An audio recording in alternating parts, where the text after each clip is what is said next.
Hi everyone, today I'm going to be making a video response to Everyday Feminism. For those who don't know about Everyday Feminism, it's a neoliberal publication which makes profit from bastardizing feminism and pay people to do articles such as 4 reasons why I don't consider orgasm the goal of sex, where some poor woman is making excuses for her boyfriend who's shit in bed. 5 reasons why first world feminism isn't trivial, making excuses for the fact that their publication completely ignores the plight of women in the third world. Everyday Feminism also pay people to do video blogs, people like Riley J. Dennis and a YouTuber called Celia Adele. She goes by the name of Seedling on YouTube. The video in question is called Is Feminism for Everyone or for Women? Comparing 2 ways people talk about feminism. Celia here is going to explain the difference as she sees it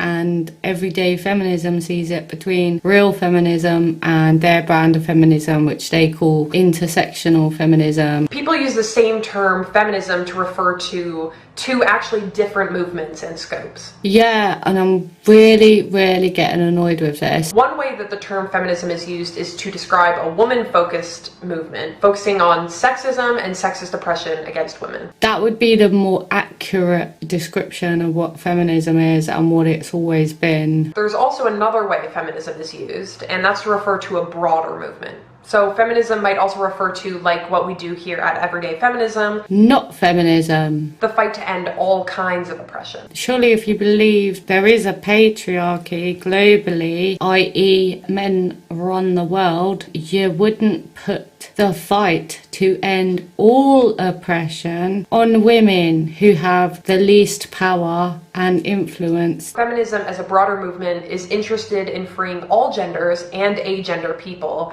from all oppressions. All oppressions? What are these oppressions? This sounds like a really big task you're putting on women here. First, there's the woman-centered feminism, and that's the way that most people think of feminism at a surface level. Not at a surface level, that's the actual feminism that has achieved stuff for women. But unfortunately, what people now think of when they hear the word feminism is your version of feminism, the version which attacks people's rights. So men's rights activists hear feminism and think femme. That means for women only. Feminism hates men. It's in the name. So your solution to the problem of men's rights activists hating feminism is to make feminism inclusive of men's rights activists. The men's rights movement was set up over 100 years ago to oppose feminism, the first wave of feminism, and it continued from the second wave of feminism, opposing the second wave of feminism, and now it's continued into the third wave of feminism, actually opposing second wave feminism through the medium of third wave feminism. The movement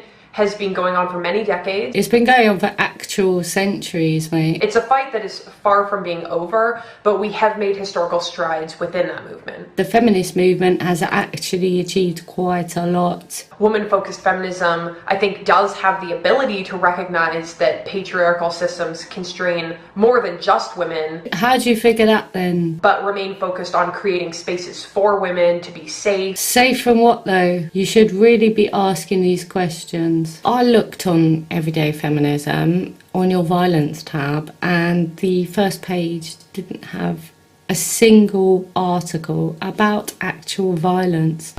I just found it incredible. However, this kind of feminism is also hurtful and potentially harmful. It hurts gender minorities and trans women by focusing mainly on the oppression or only on the oppression and experiences of cis women. Well, why don't they set up their own movement then? Why did they have to hijack the feminist movement? And this is exclusionary. Shall I tell you what else is accused of being exclusionary? The Black Lives Matter movement. You can see the reason why black people might need to organise among themselves about issues which disproportionately impact on them, but women aren't allowed to organise amongst themselves to deal with issues that exclusively affect them. It also excludes people who don't identify as women or men, but who still experience gender-based oppression too. If you could explain to me how agender people experience gender-based oppression, that would be really interesting. Some feminists identify with the notion of feminism as being for women's liberation. Feminism is not an identity, it's a movement with clear goals and aims. And while that's technically true of feminism, Yeah, it's technically true. And it's literally true as well. it doesn't actually capture all the ways that different kinds of oppression will affect women. First of all, if you're going to talk about a revolutionary situation, you have to have people who are physically able to wage revolution, who are physically able to organize and physically able to do all that is done. And it does nothing to account for the ways those oppressions affect people who are not women. Yeah, why are women the only ones that can have babies? What about men? What about men? Don't suppress us. So that leads me to the second, I think, more modern version of what feminism is, and that is feminism as a broader anti-oppression movement. Just about oppression, solving oppression. People just call this intersectional feminism. Not really being honest there, because intersectional feminism was talking specifically about black women in America. And that's a term coined by an American professor named Kimberly Crenshaw in the late 80s. Kimberly Crenshaw wrote about specific case studies impacting black women in America in the 1980s. Her model cannot be used to advocate for gender identity. So this concept has been a part of women of colors, and especially black women's feminism, all along. But this concept doesn't include men. You need to read Kimberly Crenshaw to see that. She wrote about women in America. But it has made its way into the mainstream more recently, no doubt due to the tireless efforts of feminists of color. Because black women in America have all this power to dictate what happens in the mainstream. It's not men that have decided that they'll get to be included in feminism at all. Different but related oppressions and oppressive institutions are interconnected, and they can't properly be examined separately from each other. Sex as a basis, race as a basis, class as a basis, mathematically, they're on different axes. Racism, sexism, homo-antagonism, trans-antagonism, ableism, classism, and more. All that switching across tasks comes with a neurobiological cost. It depletes resources. These are all related, and to look at only sexism, the plight of women, without looking at other oppressions which intersect with sexism for many women. Women can't actually physically do everything. I don't think that's unreasonable. So racism will intersect with sexism for a woman of color, or ableism will intersect with trans antagonism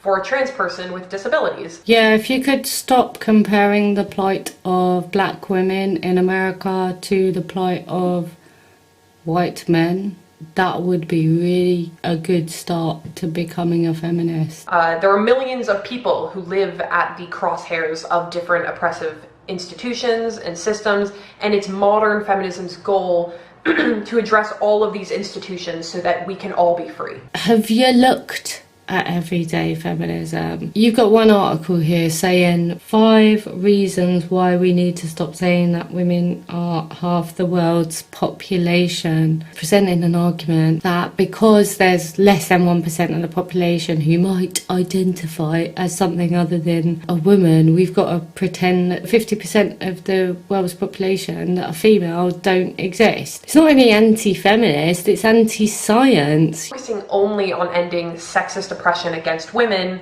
we ignore many other oppressive systems. What are these oppressive systems? Name them. Who's responsible for them?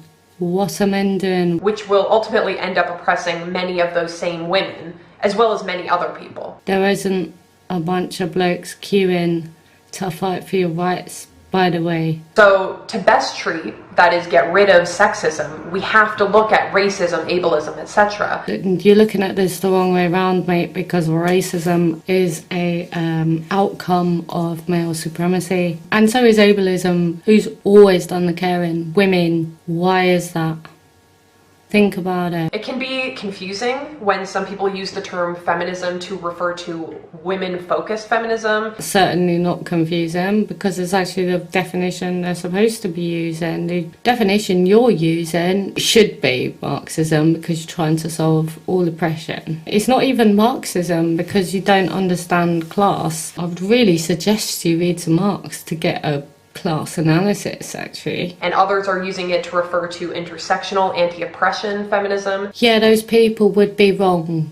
And this tension can make it hard to know exactly who is being addressed. It makes it hard to figure out who you think is doing the oppressing. Feminism is ultimately a collection of movements that recognize oppression of all sorts affecting a wide range of people. It's just anything then, it's anything you think it is. It's okay that feminism evokes a long history of fighting against women's oppression. Yeah, it's okay, because that's the fact of the matter. It's also okay then that plenty of folks choose not to use feminism. Yeah, I really wish you would not use feminism because you don't believe in it or support it. The meaning of terms can change over time while still holding on to their history. All of the hard-won rights that women fought for are currently under attack. And that's what's so important about maintaining feminism as our term. You don't believe in it. It's not your term, mate. Let it go. While remembering that we have the power to use it for more than just our own equality. It's not power everyday feminism are giving you. It really isn't. So I hope that explains and helps pull apart those two usages of the same term. I hope this has given you some food for thought, because it's about time